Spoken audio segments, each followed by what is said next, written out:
అండి అందరికీ నమస్తే। ఈ వీడియోలో వచ్చేసి Telangana intermediate second year short stories లో ఫస్ట్ దైనటువంటి the woman on platform number 8 నుంచి ప్యాసేజెస్ ఎలా ఉన్నాయి, దాని నుంచి క్వశ్చన్స్ ఎలా ఇస్తున్నారో చూద్దాము। మనం నిన్నటి వీడియోలో అంటే ముందు వీడియోలో ఆల్రెడీ షార్ట్ స్టోరీ చెప్పేసుకున్నాం। అది ఒకసారి వింటే గనుక మీరు ఏ క్వశ్చన్ ఇచ్చినా ఈజీగా ఆన్సర్ చేయగలుగుతారు। అలాగే ఈ పారాగ్రాఫ్ క్వశ్చన్స్ లో కూడా కొన్నిటికి ఆన్సర్స్ ఇందులోనే ఉంటాయి, కొన్ని లేనివి కూడా ఉంటాయి అన్నమాట। అందుకోసం మీరు స్టోరీ కంపల్సరీ చదివినట్టయితే మాత్రమే ఆన్సర్ కరెక్ట్ గా చేయగలరు। 1 by 1 చెప్పుకుందాం, ఎందుకంటే మొత్తం ఈ షార్ట్ స్టోరీస్ కి సంబంధించి 11 ప్యాసేజెస్ ఉన్నాయి। ఒకటొకటి మాత్రమే చెప్పుకోవడం జరుగుతుంది ఒక వీడియోలో। వీడియో అయితే ఫస్ట్ నుంచి లాస్ట్ దాకా స్కిప్ చేయకుండా చూడండి, అప్పుడే మీకు నీట్ గా అర్థం అవుతుంది। వీడియో లెంత్ అయితే చూడడానికి ఇంట్రెస్ట్ ఉండదు కాబట్టి ఒకటొకటి మాత్రమే చెప్పుకుందాం। ఇంకా ఏంటంటే చాలా మంది ఇంగ్లీష్ ఇంపార్టెంట్ లిస్ట్ అంటే ఇంపార్టెంట్ క్వశ్చన్స్ పెట్టండి అని అడుగుతున్నారు। నేను కామెంట్స్ అయితే చూస్తున్నాను। అంటే ఇంగ్లీష్ లో క్వశ్చన్స్ గెస్ చేయడం అనేది కష్టం। లాస్ట్ ఇయర్ అయితే గెస్ చేసాం కానీ కొన్ని వచ్చినాయి, అంటే చాలా వరకు వచ్చినాయి। అంటే గెస్ అంటే మళ్ళీ 50-50 ఛాన్సెస్ అనమాట। అయినా పర్లేదు, మీరు గెస్ చేయండి, మాకేం ఇబ్బంది లేదు, అవి వచ్చినా రాకపోయినా మాకేం ఇబ్బంది లేదు అంటే మీరు చెప్పండి, కామెంట్స్ లో చెప్పండి, నేను గెస్ చేసి పెడతాను। ఎందుకంటే మళ్ళీ ఒకవేళ అవి రాకపోతే మీరు సఫర్ అవుతారు। అదే ఈ సివిక్స్, ఎకనామిక్స్, కామర్స్ అవి తీసుకున్నారనుకోండి, ఆ క్వశ్చన్స్ గన్ షాట్ క్వశ్చన్స్ మనం గెస్ట్ పేపర్స్ లో చెప్పుకున్నాం కదా, అవే వస్తాయి, దాని గురించి ఏంటి ప్రాబ్లం లేదు। ఇంగ్లీష్ అనేది కొంచెం టఫ్, అంటే ఎందుకంటే నెంబర్ ఆఫ్ క్వశ్చన్స్ ఎక్కువ ఉన్నాయి, నెంబర్ ఆఫ్ లెసన్స్ ఎక్కువ ఉన్నాయి, అందులో మీకు తెలంగాణ వాళ్ళకి ఛాయిస్ తక్కువ ఉంటుంది, 3 ఇచ్చి 2 రాయమంటారు కాబట్టి కొంచెం రిస్క్ అనే చెప్పొచ్చు। అయినా పర్లేదు, మీరు గెస్ట్ చేయండి అని అంటే మాకు కామెంట్స్ లో తెలియజేయండి, మేము తప్పకుండా వీడియో చేసి పెడతాం। సరే, ఫస్ట్ వీడియో అయితే ఎంటర్ అయిపోదాం। ఫస్ట్ చూడండి, she took me into the station dining room and ordered tea, samosas and jalebis. At once I began to relax and take an interest in this kind woman. The strange meeting with her had little effect on my appetite. I was a hungry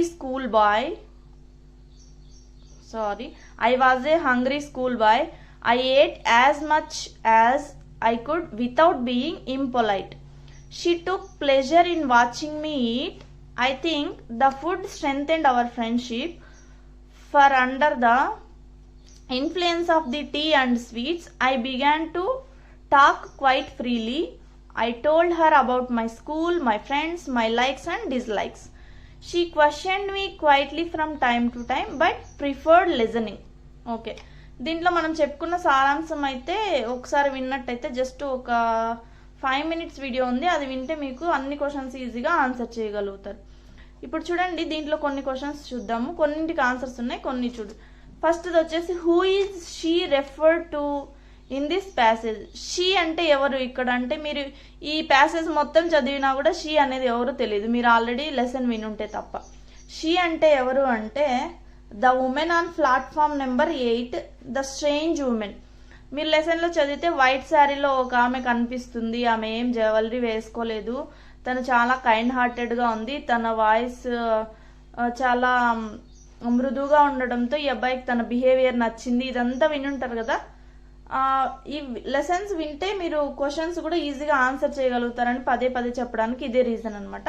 ఇక్కడ she ఎవరు అంటే the woman on platform number 8, అలాగే strange woman అని కూడా మీరు answer రాయొచ్చు। Where did she take the bye.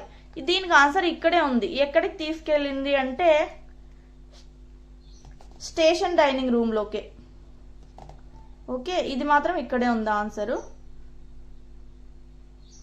Next వచ్చేసి what did she order for him, ఇది కూడా ఇక్కడే ఉంది, she order tea, samosa and jalebis, ఇది రాసేయచ్చు। The strange meeting had no effect on his appetite. Right whether it is true or false. ఇక్కడ చూడండి, వాళ్ళకి ఈ స్ట్రేంజ్ మీటింగ్ అనేది ఆ అబ్బాయి ఎపిటైట్ మీద ఏమైనా ఎఫెక్ట్ ఉందా అంటే ఇక్కడ ఒక లైన్ ఇచ్చారు చూడండి, జస్ట్ లిటిల్ ఎఫెక్ట్ అని ఇచ్చినారు కాబట్టి the strange meeting with her had little effect on my appetite అన్నారు కాబట్టి ఇక్కడ నో ఎఫెక్ట్ అని ఇచ్చినారంటే ట్రూ అనే ఆన్సర్ వస్తుంది అనమాట.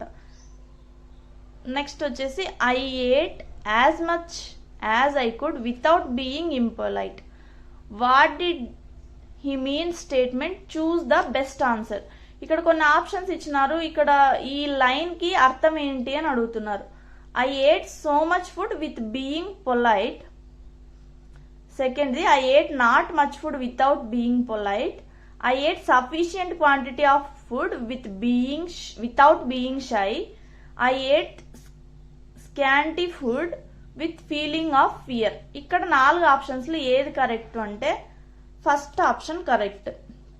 ఎందుకంటే తనకి ఎంత కావాలో అంత, అది కూడా పొలైట్ గా తిన్నాడు అనే అర్థం వస్తుంది అనమాట. నెక్స్ట్ 6th క్వశ్చన్ చూద్దాం. What did he think of the food offered by the women. తను ఏమనుకున్నాడు అంటే అది ఆ ఫుడ్ వాళ్ళ ఫ్రెండ్షిప్ ని స్ట్రెంగ్తెన్ చేస్తుంది అని అతను థింక్ చేశాడు అనమాట, అబ్బాయి అరుణ్. ఇది దీనికి కరెక్ట్ ఆన్సర్. నెక్స్ట్ వచ్చేసి what did he exchange with her during their talk. వాళ్ళు మాట్లాడుతున్నప్పుడు ఆ అబ్బాయి దేని గురించి చెప్పాడు అంటే he told about her school, అతని ఫ్రెండ్స్, అతని లైక్స్ డిస్లైక్స్ ఏంటివి అని అతను చెప్పాడు అనమాట. ఇది 6th క్వశ్చన్కి. నేను అలా ఏం వేయడం లేదు, మామూలుగా చెప్తున్నాను. మీకు వీడియో జస్ట్ వింటుంటే చాలు అర్థమైపోతుంది అనమాట. మీరు కాన్సన్ట్రేటెడ్గా చూస్తూ వినాలి అన్న అవసరం కూడా లేదు. జస్ట్ మీరు వాయిస్ అంటే నా ఆడియో పెట్టుకొని వీడియో పెట్టుకొని మీ పని మీరు చేసుకుంటూ వింటున్నా సరే మీకు అర్థమైపోతుంది. అలా ఉండేటట్టు ఉంటాయి మన వీడియోస్. అది వాళ్ళు తింటున్నప్పుడు ఏం ఎక్స్చేంజ్ చేసుకున్నాడంటే అతను ఫ్రెండ్స్ డిస్లైక్స్ లైక్స్ స్కూల్ గురించి షేర్ చేసుకున్నాడు. మామూలుగా చెప్తున్నాను, ఈ లైన్ ఏం అవసరం లేదు.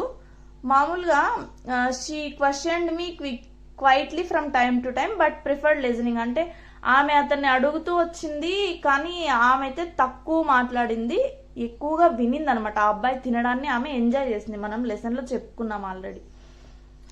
ఇది ఇక్కడ వరకు రాస్తే సరిపోతుంది. Next last question. What did the women prefer questioning or listening. Okay next దాంట్లో ఆన్సర్, నెక్స్ట్ క్వశ్చన్ కి ఆన్సర్ ఇదే అడిగేశారు. నెక్స్ట్ క్వశ్చన్ ఆమె క్వశ్చనింగ్ ప్రిఫర్ చేసిందా లేకుంటే లిజనింగ్ ప్రిఫర్ చేసిందా అంటే లిజనింగ్ ప్రిఫర్ చేసింది. ఎందుకంటే ఆమె తరచూ ఆ అబ్బాయిని క్వశ్చన్స్ అడిగింది కానీ ఆమె మాత్రం తన గురించి తక్కువగా చెప్పుకుంది. ఆ అబ్బాయి మాట్లాడడాన్ని ఇష్టపడింది, అంటే తను వినడానికే ప్రిఫర్ చేసింది. ఇవి ఈ పారాగ్రాఫ్ కి సంబంధించిన క్వశ్చన్ అండ్ ఆన్సర్స్. నెక్స్ట్ వీడియోలో మనం ఇంకొన్ని వీడియోస్ లో చూద్దాం. అది మీకు ఇంపార్టెంట్ క్వశ్చన్స్ కావాలంటే ఒకసారి కమెంట్ చేయడం మాత్రం మర్చిపోకండి. మా వీడియోస్ నచ్చితే ఒక చిన్న లైక్ ఇవ్వండి, సపోర్ట్ చేయండి.